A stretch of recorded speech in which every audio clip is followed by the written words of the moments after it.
नमस्कार साथियों, कैसे हैं आप सब। और आप सबका स्वागत है अवेकिंग विद किरण में। तो साथियों, जो आज का हमारा टॉपिक है वो है किरण और ज्ञान मित्र। यहाँ पर जो किरण है वो आशा की प्रतीक है और जो ज्ञान मित्र है वो ज्ञान का ही प्रतीक है। हम उसके रूप में अपने गुरुजन को ले सकते हैं, अपने किसी प्रियजन को ले सकते हैं जो हमसे हमारी खूबियों को ना गिनवाकर हमारी कमियों को गिनवाता है, जो अवगत कराता है कि तुम वाकई में ऐसे हो, तुम्हारे अंदर ये कमियां हैं, जो हमें सिखाता है कि तुम्हें इन कमियों को छोड़कर अपना जीवन अच्छा बनाना चाहिए और आगे बढ़ना चाहिए। और ज्ञान मित्र हमारी अच्छी अच्छी पुस्तकें भी हो सकती हैं। अब जीवन का सबसे बड़ा सवाल यही है कि मैं कौन हूँ, मैं कहाँ जा रहा हूँ, मेरा उद्देश्य क्या है। देखिए, हर इंसान के जीवन में एक किरण अवश्य होती है, एक आशा अवश्य होती है, तभी वो अपने जीवन में आगे बढ़ पाता है, तभी वो आगे की सोच पाता है कि उसको क्या करना चाहिए। अब किरण का स्वभाव होता है उजाला देना, रोशनी करना। पर देखिए, बिना सूरज के अकेली किरण जो होती है वो अधूरी होती है। सूरज से जुड़कर ही उसका जो संपूर्ण व्यक्तित्व जो सामने आता है, निखर कर जो वो पूरी दुनिया को रोशनी देती है, वो एक बहुत बड़ी आशा के रूप में हम देख सकते हैं। और जिस प्रकार से इंसान का जीवन एक अधूरा होता है ज्ञान मित्र के बिना, उसी तरीके से एक किरण का जीवन अधूरा होता है सूरज के बिना।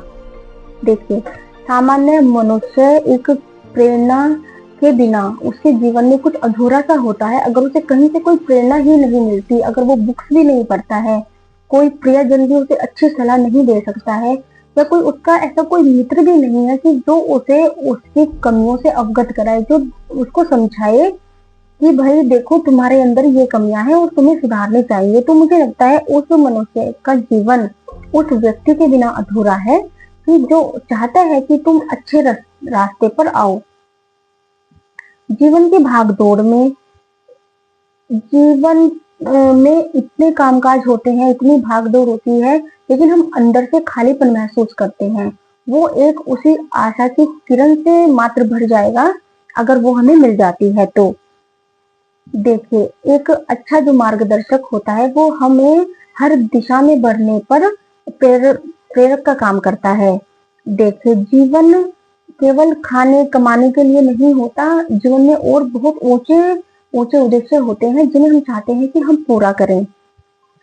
देखिए, वो जो ज्ञान मित्र है वो हमारे गुरु हो सकते हैं, अच्छी पुस्तक हो सकती है, कोई हमारा प्रियजन हो सकता है, और सबसे बड़ी बात, हमारा अपना विवेक से बड़ा कोई प्रियजन नहीं हो सकता। देखिए, हम कोई चीज कभी गलत करते हैं या सही करते हैं, हमें पता होती है कि वो चीजें सही है क्या गलत है, लेकिन हम फिर भी उन्हें करे चले जा रहे हैं। और ज्ञान मित्र जो होता है वो क्या काम करता है कि वो हमें प्रेरणा देता है कि तुम्हें ये काम नहीं करना चाहिए। कभी कभी किसी का सहारा बहुत आवश्यक होता है। स्वामी विवेकानंद कहते थे कि उठो और जागो और तब तक चलते रहो जब तक आप अपने लक्ष्य की प्राप्ति नहीं कर लेते। और गांधी जी के विचार ये थे कि हम जो बदलाव दूसरों में देखना चाहते हैं वही बदलाव हमें स्वयं में भी करना चाहिए। हमें खुद को भी बदलना होगा कि जो हम बदलने के लिए दूसरों को कहते हैं। और आचार्य प्रशांत कहते हैं कि सच्चा मित्र वही हो सकता है जो हमें हमारी खामियों से मिलवाए, जो गिनवाए कि तुम्हारे अंदर ये कमियां हैं, तुम्हें उनमें सुधार करना चाहिए। देखिए, जो ज्ञान मित्र होता है उसका काम मात्र जानकारी देना नहीं होता है, बल्कि उसका काम होता है हमें इतनी अपार दृष्टि देना जिसके बल पर हम संसार के हर पहलुओं को जान सकते हैं।